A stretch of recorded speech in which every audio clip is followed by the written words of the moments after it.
The malicious wounding trial of Lorena Bobbitt began today in Manassas, Virginia.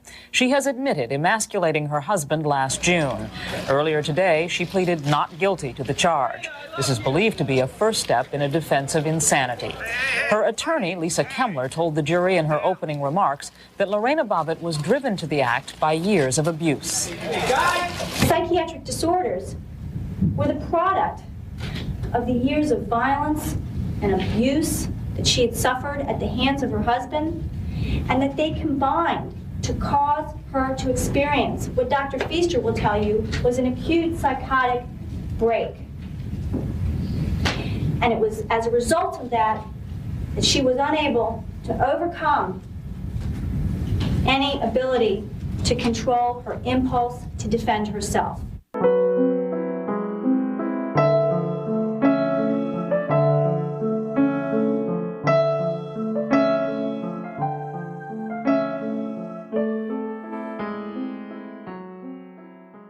Welcome back to Operation Evil. This is episode 53, Lorena Bobbitt. I'm your host, Nyoka. I'm Rachel. Today's episode will bring you back to the 90s as we discuss one of the infamous cases that decade gave us. If only we realized how crazy the 90s were when we were living it. But let's go ahead and dive in. Actually, this episode probably needs a trigger warning because we are discussing rape, abuse, mutilation of the genitals. Just listener discretion is advised. And stay tuned until... But it's dedicated to those we love. Absolutely. Stay tuned until the very end as we try to lighten the subject up with a little bit of fun with like a 90s twist, I guess. All right. So... are you ready, Rachel? Yeah, I'm fiddle-faddling around. She is. Are you good? Go. Okay. On the night of June 23rd, 1993, between 3:30 a.m. and 4:30 a.m., 24-year-old Lorena Bobbitt, wife of John Bobbitt, entered their bedroom where John was sleeping comfortably in their bed. She approached her sleeping husband with an 8-inch knife in her hand that took that 8-inch knife to slice off his penis.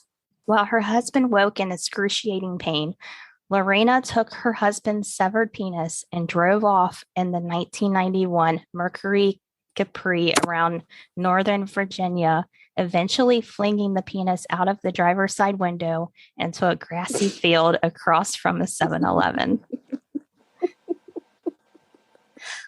Afterwards, Lorena drove to a friend's house where she called the police and offered a roundabout location where she threw the penis out. This incident would make national headlines, and the trial aired endless coverage on CNN. Reporters from all over the world packed inside the courtroom to cover the trial. This act of violence changed the media forever because it was deemed acceptable to broadcast all over. And then late night talk show hosts like David Letterman and Jay Leno would begin saying Bobbitt jokes night after night. I do want to make an interesting note of this time when the trial is going on, and outside the courthouse, vendors were selling interesting things. So vendors sold slice sodas and hot dogs, penis-shaped chocolates, T-shirts saying things like love hurts and a cut above the rest. When the trial of Lorena Bobbitt was going on, autographed John Bobbitt T-shirts were selling for $25, and a restaurant offered a Bobbitt special, which was a hot dog with French cut fries. Anyway, so oh no, this was the 90s. So I guess you're probably wondering what happened in this relationship to drive Lorena to do such a disturbing act on her husband. Well, when Lorena was arrested, she claimed that her husband's selfishness in the bedroom drove her to cut off his penis. Lorena said, quote, He always have orgasm and doesn't wait for me ever to have orgasm. He's selfish, end quote. It wasn't until she further explained the detail and years of abuse she suffered from John, both physically and emotionally, that things were becoming a little more clear. Lorena tearfully testified that John raped her the night of the attack, and she was suffering from depression and post-traumatic stress disorder due to her abuse. She told the court that 5 days before her attack, her husband raped her while calling out the names of other women. Because of all of this, she became unstable, stressed, and driven to temporary insanity that caused her violent action that evening. She would tell the court that she feared for her life that night. Meanwhile, John's friend and drinking partner earlier that evening, Robert Johnston, was staying over that night and crashing on the couch. The story goes that John and Robert returned to the apartment that night after drinking. Robert was going to sleep on the couch, and John went into the bedroom where Lorena was asleep. According to Lorena, John came into the bedroom and raped her before falling asleep himself. She went into the kitchen for a glass of water. She said, quote, "The refrigerator door was open, and that was the only light. And I turned and saw the knife. I took it. I went into the bedroom. I pulled the sheets off and I cut him," end quote. She testified that she then ran out, threw the knife into a garbage can, jumped into her car, and drove away. When she realized that she still was holding the penis in her hand, she tossed it into the vacant field next to the convenience store. Now, according to Did she say why? Like, she didn't just throw it away? She said she didn't even realize she still had the penis in her hand when she left. So she just was like autopilot, I guess, at that point. Yeah, or just blacked out what was going on. Now, according to their house guest that night, Robert, he claimed that after Lorena committed the act, she stole John's Game Boy and $100 from his wallet as she made her way out with his severed penis in her hand. John Bobbitt denied the abuse allegations and the rape. However, he changed his story multiple times while he was questioned. First, he stated that he did not have sex that evening, then changed the story to Lorena attempted to initiate sex, but he declined, to finally admitting to having sex that evening, but claims it was consensual. John would never agree that rape took place, but both the prosecution and defense admitted to the abuse. John accused Lorena of cutting off his penis because she couldn't stand the thought of another woman having him since they were about to separate ways. He also accused her of doing this to stay married to him in order to secure her green card, since she was 1 year short of the required 5 years of marriage to keep it. After 7 hours of deliberation, the jury found Lorena Bobbitt not guilty by reason of temporary insanity. She was sentenced to 45 days in a psychiatric hospital, during which time she underwent extensive mental evaluations. She would be released at the end of her stay with a clean bill of health. Now, John Bobbitt, he had a separate child, and he was acquitted on all charges of marital sexual assault. Legally, this case was a draw. I never knew that they tried him. I didn't either. And legally, the case was a draw. By acquitting both of them, it was as if the judicial system was admitting that they didn't know who to blame. Now, we were pretty young back in the 90s when this happened. We were almost teenagers, or just turning into teenage years, but I didn't remember her being abused at all. So researching this was an eye-opening thing, because during this time, people made jokes. You only heard jokes about this, like, don't make me Lorena Bobbitt you. You know what I mean? If somebody was in a fight with their boyfriend or husband or whatever. It was always portrayed like that she was mad because he cheated on her, and so she just got even with him. Right. I Why had they always make no the girls idea look that. crazy? Well, during this time too, I mean, who ever talked about a married woman being raped by her husband, for one? Yeah. Who talked about abuse like now? I mean, there was no Me Too movement then.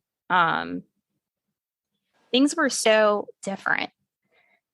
And yeah, at that point, it was still like you didn't talk about domestic violence. No, it's definitely not out there like it is today. And I don't know. I guess you just don't realize until you look back on the 90s. But some crazy stuff happened in the 90s with domestic violence. I mean, that's when the O.J. Simpson case happened, and that was a big deal too. So there were some big cases during the 90s with stuff like that. But I'm going to turn back time a little bit before Lorena Bobbitt cut her husband's member off. So Lorena Gallo, that was her maiden name. She was born in Ecuador in 1969 and raised in Venezuela, and grew fond of America that she saw in the movies and TV shows. In 1987, she came to the U.S. on a student visa and enrolled in Northern Virginia Community College and worked as a manicurist at the salon. Lorena at the time was 19 years old when she met 21-year-old Lance Corporal John Wayne Bobbitt, a U.S. Marine, at a dance hall, and was instantly attracted to him. Now, Lorena was slender. She was 5 feet 2 inches tall, same as we are, basically. We're short people. She was very attractive and had long, dark hair. She's very pretty. Very pretty. She describes John as very handsome with blue eyes, and he was like a symbol because he was a Marine, which means he was like the symbol of fighting for the country that she loved and believed in. John described Lorena as pretty and innocent and sweet, and that she had a really cute accent. Now, John was very inexperienced with women, and Lorena had a strict upbringing when that included like chaperones tagging along on her dates, no premarital sex, no tolerance of divorce or abortion. On June 18th, 1989, they did get married. She was 20 and he was 22. The marriage, however, it went downhill really fast. Lorena Bobbitt, an immigrant who was hopeful to achieve the American dream, now realized she was in an actual nightmare after marrying a man who turned out to be an abuser and a cheater. John was also a drinker and spent money recklessly, which I think you said something about him being a drinker. And I was not sure at the time, but I did find things that confirmed he was. So he was. Okay. Yeah. Yeah, because I couldn't remember like if it was said that he was an alcoholic or if he just liked to drink, you know. Yeah, they didn't really use the words alcoholic, but they did say he was a drinker, which to me that would mean an alcoholic or close to it. Well, I hate to say it, but like, you know, like alcoholic, domestic abuse kind of thing, you know what I mean? Yeah. Yeah. Now, in a Vanity Fair article that Lorena did, she blamed John's violence for the marriage going downhill. She said that he was physically abusive, sexually abusive by making her engage in anal intercourse, and later undergoing an abortion, and emotionally abusive by threatening to have her deported. From what I understand, she was a nanny for a while, and she did want kids of her own. So she was, when she became pregnant, she told him about it and was pretty happy, but he just was not, he was not for it. Said they weren't ready. She wasn't ready. And she said that he basically made her have an abortion. So there's that. Sad. Yeah. Only a month after their wedding, she was struck by John after criticizing his erratic driving. When they argued over a TV show, he broke off the rooftop antenna, knocked her down with his car, and drove off. There was another fight at one time where she locked herself in the bathroom and he unscrewed the doorknob and ripped out the phone as she dialed 911. In 1991, John was discharged from the Marines and found himself without steady work. And during this time, Lorena was caught embezzling $7,200 from her boss. She claimed that the financial strain of John being out of work factored into her poor decision of stealing money. Oh. Yeah.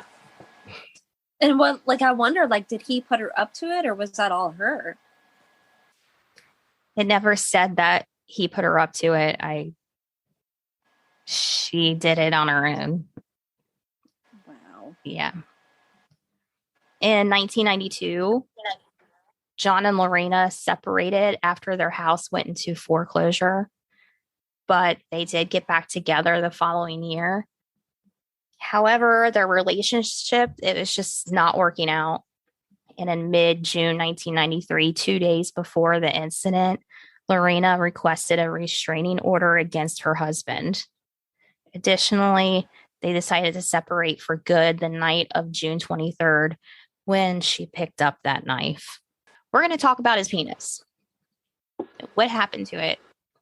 Well, John's penis was recovered from the field. Lorena discarded it and by some miracle reattached after a 9.5 surgery from skilled surgeons. Dr. I don't know if it's pronounced Sean or it's Sehn. How would you pronounce it? Sehn? Yeah. Sean is what I want to say, but saying? I don't know. Yeah, I'm not sure. We're just going to say Dr. S and Dr. David E. Berman. Okay. But interesting fact is when they were searching for his penis, they were told to put it on ice and rush it to the hospital. And it was later said after the police found it. Can you imagine being a police officer searching a field for this dude's thing, you know? Anyways, so after the police found it, they went to the 7-Eleven and filled a Big Bite hot dog box with ice, and that became the carrier. And the first words John heard after waking up from the surgery was that it was a success, but your penis could still turn black and fall off. Afterwards, he wanted to make it known to the whole world that his manhood was fully functional. And this is where I'm going to insert a clip of him speaking on set of one of his adult films. What's the storyline of this thing? Just basically on my whole life. I mean, a little background on my before I got married, then a little bit about my marriage, and then the attack, and then the trials. You know, basically what happened, and I want to get that side out of it, and then, of course, I want to, basically show everybody that I'm healed and fully functional. Well, I couldn't say that. I'm not fully healed yet, but I still can have sex, and it doesn't leak. It's not crooked. I'm pretty amazed with the medical side of it. What the doctors can do to reattach something like that, and for somebody to recover from it. My doctors they took pictures of the healing process, and they recorded it in the medical journals. And this is just something to show everybody. Yeah, it's a medical miracle, and if it's part of history. Tell us about the scene, because you have a scene in here that recreates the night that all this happened. Can you tell us about that? Yeah. So, I don't know. Basically, it's like I said, I really. I really didn't think Lorena would do something like that. And now that she did it, now I'm doing a scene like that. I'm still having like, scary, scary thoughts. Like it's gonna happen again. Now, because his surgery was a success, outraged members of the Virginia chapter of the National Organization for Women set up a support hotline. Dr. S's wife, remember Dr. S? That wasn't sure how to say his name. But anyway, his wife was harassed by angry women because her husband performed the surgery successfully. Oh my gosh. Like he's supposed to like jeopardize his career? Yeah, they were mad that John Bobbitt's penis was fully functional and working, and the surgery went great. They were not on his side. Yeah, poor wife who has nothing to do with it, getting harassed. For real. So he took every chance he had to show off his reattached manhood. He even appeared on the Howard Stern show and received the gift of a penis enlargement surgery. He went on I'm to sorry. I just love how you said that. Manhood. Reattached manhood. So he received this gift of penis enlargement surgery, and he went on to appear in several adult films, including, you're going to love the name of these, John Wayne Bobbitt, Uncut, and Frankenpenis. Frankenpenis is the best. That is pretty nice. Okay. It's not that we've watched it. We're talking about the title. You sickos out there. No, absolutely not. He's gross. Gross. He's not no Rob Flynn. He's not. So his new confidence, however, revealed his old character. He was convicted of misdemeanor domestic battery against a girlfriend and spent 60 days in jail. Then, as the years passed and his money in adult films dried up, he was arrested 3 more times on battery charges against his third wife. Oh, he sucks. Yeah. So this is telling me that Lorena was definitely abused. I believe her. If he's keeps being charged with this with his other wives and relationships. Yeah, it's almost like he not tortured her, but like he terrorized her too. Yeah. With the threats of deporting her and things like that. Absolutely. So where are they now? Well, as of 2016, John Bobbitt was once again single. He returned to the surgeon who enlarged his penis and asked for his member to be restored to its original size before Lorena botched it. So that happens. Now, Lorena Bobbitt, she kept a really low profile after the divorce and began using her maiden name and working in a beauty salon. However, in 1997, she was arrested and charged with assault on her mother, but was later acquitted on those charges. Yeah. Now, Lorena did end up in another relationship, but they took it really slow. They started out as friends, and then eventually down the road, she remarried. Now, she has been happily married to this man. They have a daughter. And then in 2007, she started a foundation to prevent domestic violence and offer support to its victims. But what makes me wonder, I know she does some really great things, but as a man in a relationship with Lorena, do you think that he was concerned for his own manhood? They had to have had that conversation. Had to have. I mean, okay.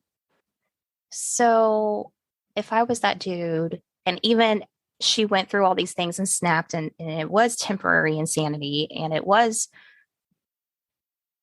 justified, quote unquote, whatever, I would still be scared, to be honest with you. But I mean, Yeah. I don't know. I was just thinking about that, and I would be concerned. I just wonder how much it damaged her dating life after the fact. But I guess I don't know. I don't know. We don't know. But we do know she ended up married again and had a kid. So there's that. Now, in an interview with Time, Lorena was asked the following two questions, and I wanted to include this in the podcast because I thought they were kind of interesting. So the first question that Time asked her was, what do you think of how your case was reported on by the media? So she said it was sad because they were more concerned about ratings more than anything.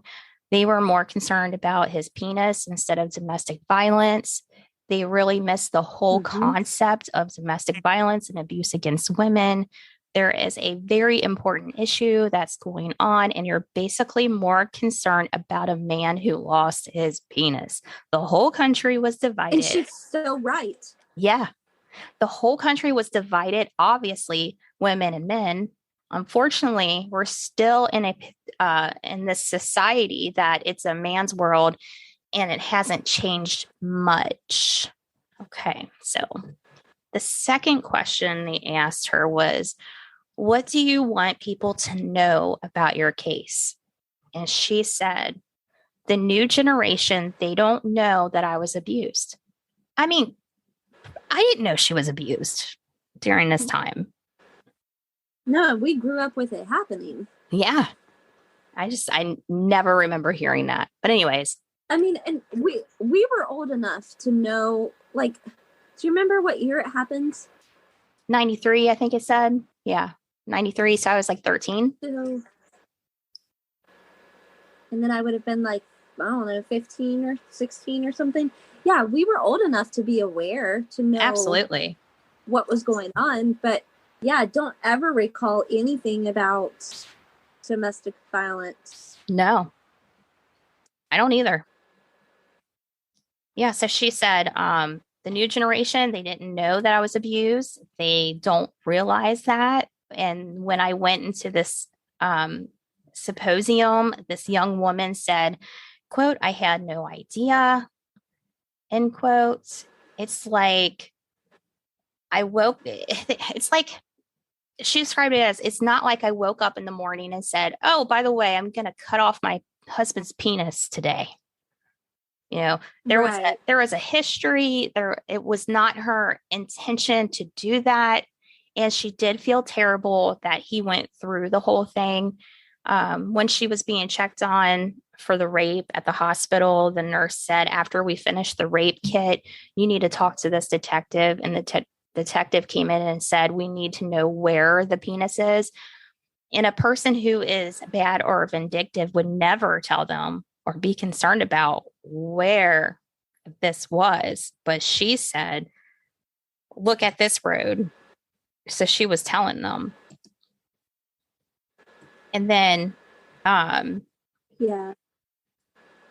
she said a person with bad intentions would have never said that. They would have been like, forget about it. I don't know where it is. So there was some remorse. Or like lead police.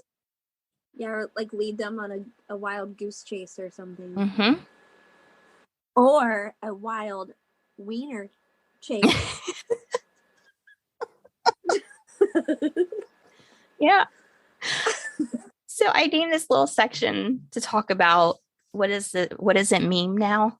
Because according to an article written by Katie Serena, this case has had a profound and lingering effect.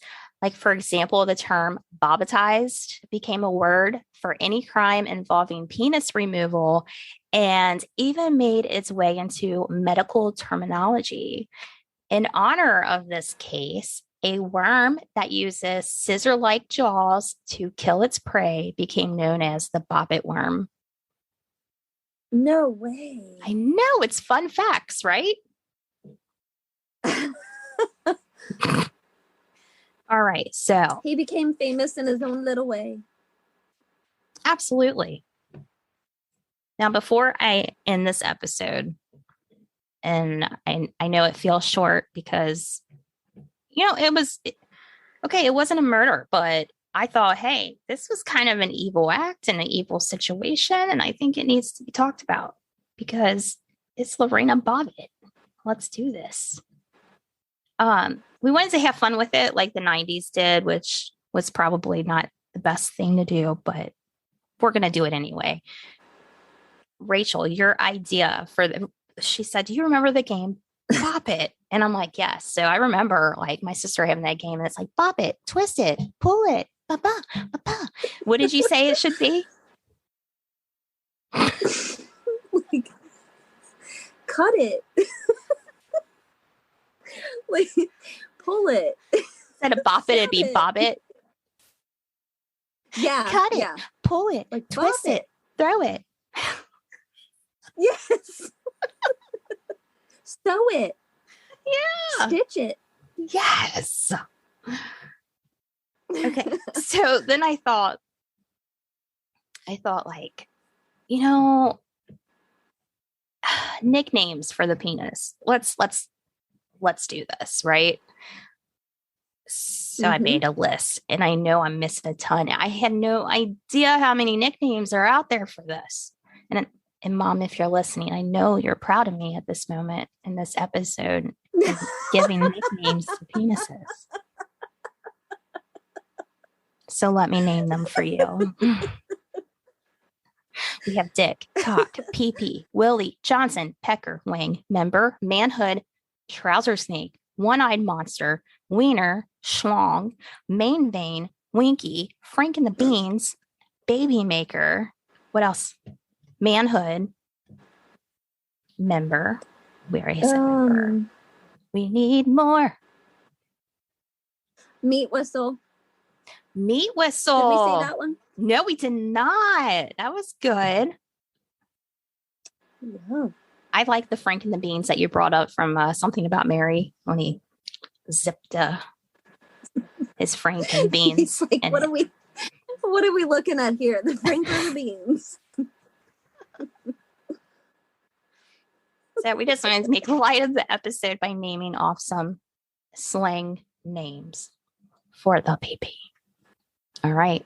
This concludes this week's episode. If you're craving more Operation Evil, check out our Patreon for bonus episodes. We put one out every month. And just as a reminder, if you want to start your own podcast, check out our link in the show notes to Buzzsprout. It's an easy way to launch your podcast and to get your show listed on every major platform. And be sure to follow our link and get a $20 Amazon gift card. This lets Buzzsprout know that we sent you and it helps support our show. We'll be back next week with a new episode. And thanks for listening. We love you so much. Also, don't be afraid to cut people off. Remember what can happen if you get snippy. Sometimes it comes down to how you slice it. I'm just kidding.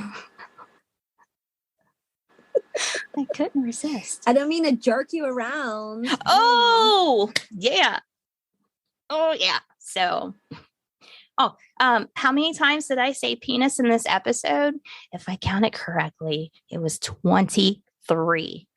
23. And we were really surprised that it wasn't more than that. I know. I really was surprised by that. But anyway, we thank you. We love you. And we'll talk to you next week. In the meantime, that's all I got for you. I don't know. Don't cut off. Don't bob at anyone. Okay? Oh, I'll be back. I got to go pinch. Or no, wait. I screwed that up. I got to go pitch a tent. That's